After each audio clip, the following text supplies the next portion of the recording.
So what's up na naman natin dyan out there mga sisilabs ko, no? Magandang hapon na naman nating lahat. So ngayon mga lalabs, going lang din kami para manguha o bumili ng mangga mga lalabs. At yan na nga din mga labs. So kumain na nga din ako dyan mga part mga sisilabs. Ang sarap lang din mga sisilabs at saktong-sakto nga lang din. Taste it to believe it. Mango lang din mga lalabs. Kupot na din kami ng mango. Oh, mango na kayo dyan mga lalabs. Oh. At fresh nga din talaga sa punuan mga lalabs o from the tree ng mango mga sisilabs ko, no?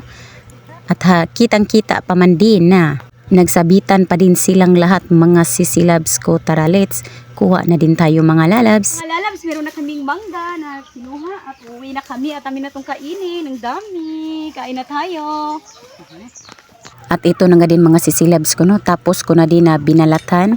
Kinuha na din ang kanyang panit at pagkatapos ay nilagyan ko na din ng toyo mga sisilabs at saka kalamay para naman din di ma-feel mo yung parang maasim mga sisilabs ba. Pero di naman siya masyadong maasim pero mas sarap din siya na mas lagyan ng toyo at saka kalamay. Mga sisilabs, perfect na din. So dyan din mga sisilabs, kain na din tayo. Mango.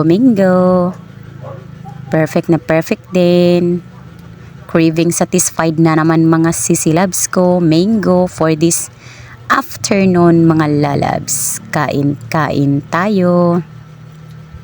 At salamat din sa inyo mga dalagingging ko, mga friends ko, mga lalabs sa pagsama sa pagpitas ng mga mango at kain na nga din tayo mga sisilabs. Perfect na din. So ano pang inintayin nyo? Kain na tayo mga lalabs. Thank you for watching. Babush!